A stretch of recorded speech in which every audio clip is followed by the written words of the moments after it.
Srećan pozdrav, dragi gledatelji, i dobrodošli u još jednu emisiju šahskog komentara. Hrvatska je nakon dugo vremena ponovo bila domaćin Europskog prvenstva za mlade. Zadnji put je to bila 2007. godine kad se Europsko prvenstvo održalo u Šibeniku.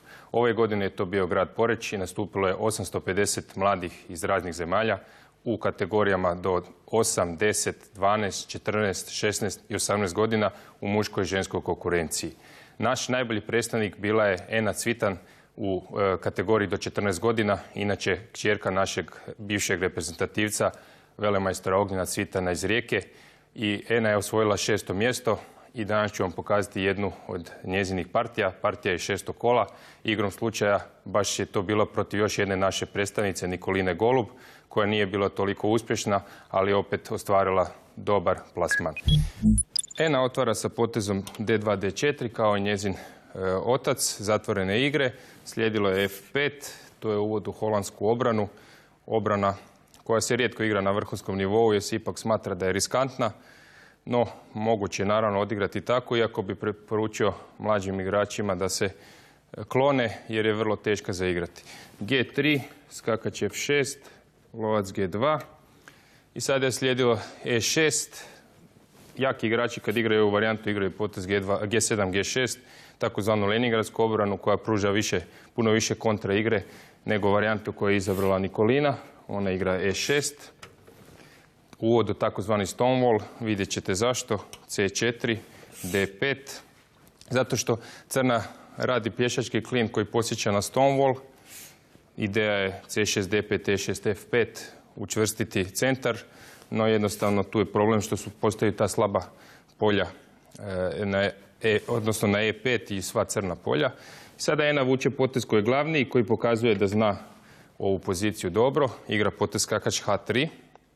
Ideja tog poteza je da se ne odigra odmah skakač F3, nego da se drugom skakaču sa B1, D2 otvori polje F3, pa ovaj skakač može ići na F4, D3 i postavi se dupla kontrola točke E5 koju protivnik ne može zakrpati, a on ne može skočiti na E4, odnosno može, ali to nije toliki problem da ga bijeli može otjerati. I to pokazuje zašto je važno u otvaranju pješacima vrlo razumno igrati, zato što pješaci ne mogu ići nazad, jednom kad se oslabi točka trajno je slaba. Znači odigran je potez skakač H3 i sada je normalni potez C6, no Nikolina bira potez lovac B4 šah. Nije najbolji potez, no može se igrati.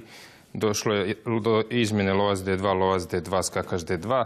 Sad je problem tog zadnjeg poteza crne što su oslabljena crna polja, jer lovac je ipak mogao nešto pokrpati. Skakač D2, igrana je rohada i sada Cvitan pokazuje zašto je dobra u ovoj poziciji, zato što ne igra šablonski rohadu, nego igra prvo skakač F4, znači da razmišlja svojom glavom, ne želi odmah automatski kopirati protivnicu, nego prvo igra skakač F4 da iznudi potez C6, jer možda bi crna u nekom trenutku razmišljala o potezu C5 ili B6, nešto u tom stilu. Zato je nakon skakač F4, C6 sada tek igra rohadu. Slijedilo je dama E7, normalni potezi bijele i crne i skakač F3. Kao što sam rekao, skakač se upućuje na polje F3 da bi kasnije skočio na E5. Slijedilo je D uzima C4. Dama C2. I sad je principijalno crne, kad je već odigrala zadnji potez D uzima C4, da odigra B5. Da proba držati pješaka. Sad bi bijela vjerojatno žrtvovala pješaka CBAB. Dobila veliku kompenzaciju ili otvara topa.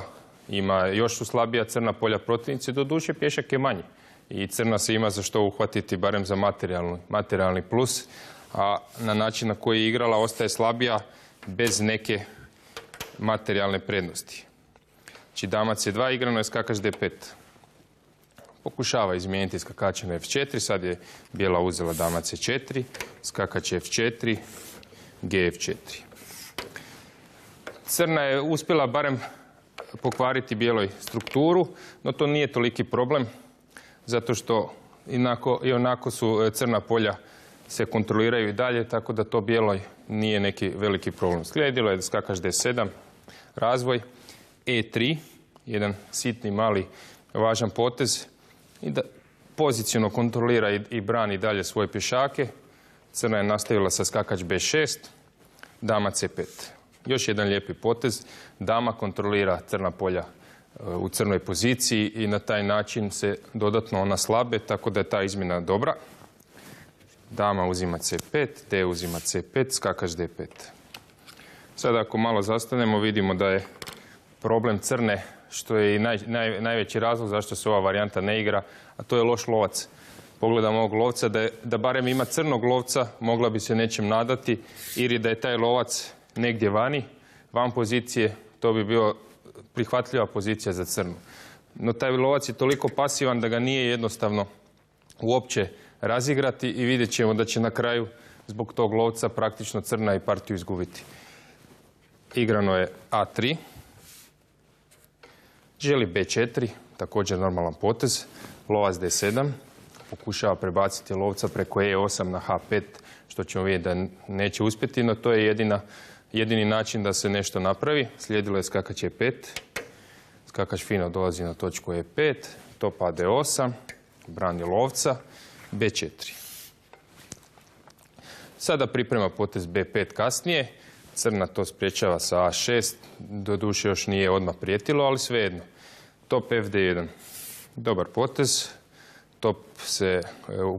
Topovi će se poduplati po D liniji, možda želi i na D4 i tako. Sada je crna nastavila sa lovac E8.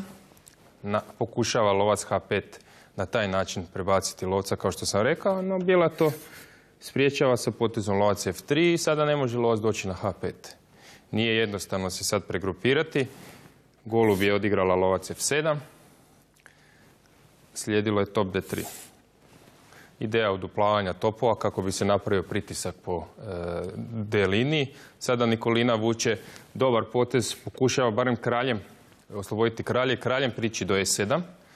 No, to neće stići zato što Ena pritišće sa topa D1. Slijedilo je kralj F8. I sad vrlo važan potez, jedan fini detalj kojim se koristi ovo vezivanje. Top na D8 je branjen samo jednom, a 2 puta može biti napadnut, pa se ovaj skakač ne može micati, jer bi crni izgubio topa. Zato slijedi A4. A3, A4. Ostavlja nebranjenog pješaka na B4, no upravo taj taktički detalj koji sam spomenuo malo prije ne dozvoljava crnoj da uzme skakač B4. Sada je crna odigrala lovac G8.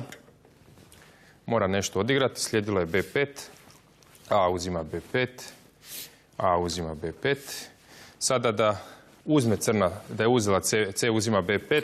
Slijedilo bi top B1 ili top B3. Bijela bi vratila tog pješaka i onda bi B7 pješak ostao vrlo slab. Slijedilo je top C8. Brani pješaka C6 jer ga je skakač napadao. B uzima C6. B uzima C6. I sada se topovi su ispunili svoju svrhu po D liniji. Omogućili su prodor, minoritetni napad A3, B4, B5. I sada ide top A3. Top se usmjerava ka A liniji ili da napravi pritisak na točku C6 ili da prodre po A liniji. Slijedilo je top E7, da spriječi ulaz topu na A7. Bijela poduplava topove kako bi mogla ući na 8. red. Slijedilo je lovac A8, lovac F7, top A8, prijeti sa izmjenom, top C7. I sada Cvitan vuče jedan jako dobar potez, uzima lovac D5. Daje lovca za skakača. To je vrlo, pokazuje da razumije ovu poziciju, jer ideja te izmjene je da ostane kasnije dominantan skakač protiv ovog lovca, jer ipak ovaj skakač crnog na D5 je kontrolirao, odnosno branio puno polja. Uzima na D5 ne bi bilo toliko dobro, jer bi slijedilo C5, C6. Mora uzeti ED5. I sada slijedi top A7. Ideja je da promijeni jednog od topova i na taj način da još više napravi pritisak na crnu poziciju. Crna je nastavila sa lovac C8. Sada je uzeto bilo top C8, top C8. I sada vidimo nakon ove transakcije da je top bijelog puno aktivniji, odnosno bijele da radi pritisak po 7. redu i da je pasivan ovaj lovac protiv skakača na E5, da je puno bolji skakač. No, skakač na E5 jako lijepo izgleda, ali bijeli ju ipak ga kontrolira. Tako da se Ena prebacuje na drugo polje, igra lijepi potez, skakač F3. Znači želi ići na točku D4 kako bi napala ova dva pješaka, možda prijetila uskočiti na E6 i skakač je zapravo puno bolje na točku D4. Slijedilo je H6, prijetilo je možda i skakač G5, znači da kontrolira točku G5, skakač D4, napad na pješaka F5 i sad je igran G6. U ovoj poziciji je Ena odigrala jedan, ajmo reći, trik potezić, odigrala je top H7. Prijeti uzeti na H6, no zapravo ne prijeti uzeti na H6, jer recimo da je crna odigrala kralj G8 na top H6, crna bi se aktivirala sa topa 8, ovaj pješak bi postao ugrožen, a zapravo top na H6 je zalutao. Ok, uzeo je pješaka, ali je vrlo pasivan, ne može se nikako uključiti u igru i taj lov na pješaka ne bi bio dobar. Zapravo bijela bi morala odustati od tog lova nakon poteza kralj G8 i vratiti se na topa 7 pa igrati neki drugi potez. No, Nikolina se uplašila, odigrala H5 i vidjet ćemo da taj potez će kasnije imati vrlo ozbiljne posljedice po crnu poziciju. Slijedilo je topa 7, kralj G8 mora čekat, nema zapravo crna nekakvog izbora. I sada kreće kralj G2. Jako lijepi hod kraljem kroz pješake crne pozicije i treba zapamtiti da lovac na istoj boji svojih pješaka nikad nije dobar. Vidimo da je pasivan, da je crnopoljac, bilo bi puno bolje jer bi mogao kontrolirati. Ovako tuče u vlastite pješake i jako je pasivan. Kralj G2, crna mora čekati, crna čeka.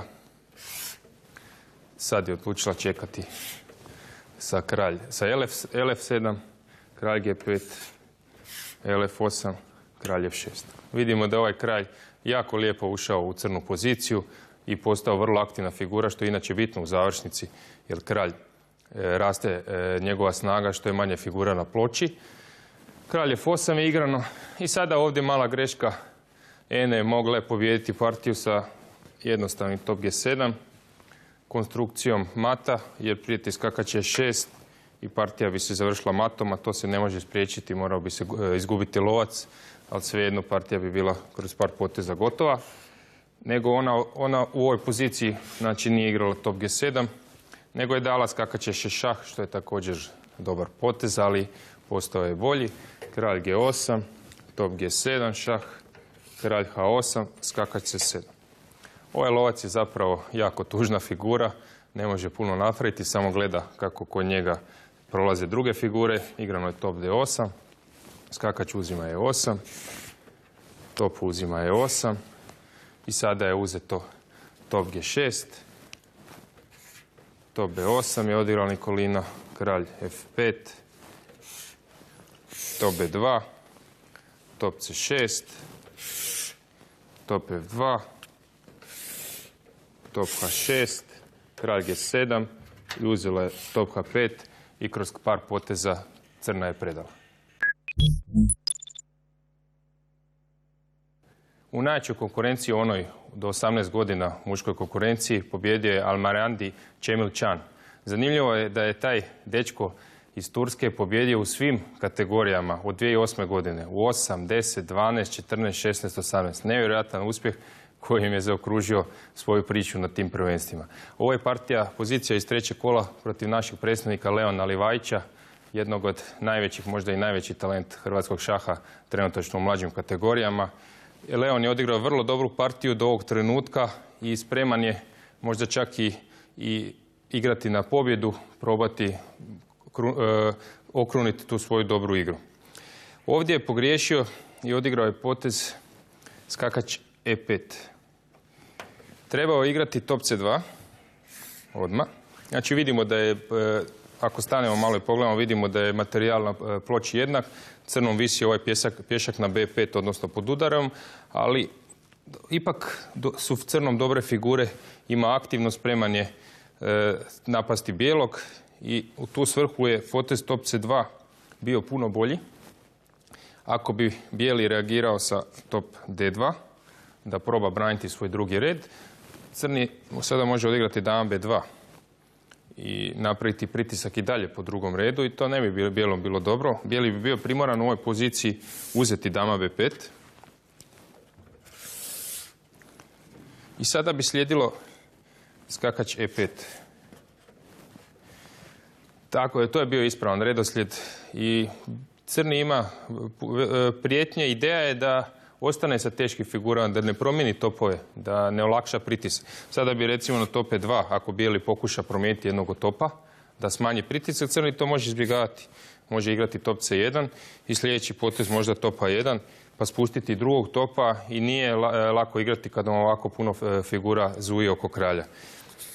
To je trebalo igrati, no Leon je odigrao potez skakač E5, umjesto top C2 skakač E5 odmah. Previdio je jednu poantu kojom nije bez veze ovaj dečko iz Turske bio prvak. Uspio se sabrati i odigrao je potez top B5. Važan potez. I sada na top C2, što je Leonu bila ideja, on igra jedan jako dobar potez. Jedan potez poantom, to je potez top B8.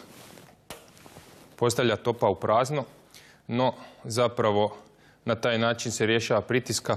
Ako bi crni uzeo damu top E2, slijedilo bi top C8 šah, kralj G7, osvaja dva topa za svoju damu, što je u načelu uvijek bolje. A problem crnog je što ne može dobiti partiju sa, recimo, sa idejom vilice dama F3, zato što mu slijedi šah na drugu stranu, skakač E5 i gubi vlastitu damu. To mu znači ne prolazi.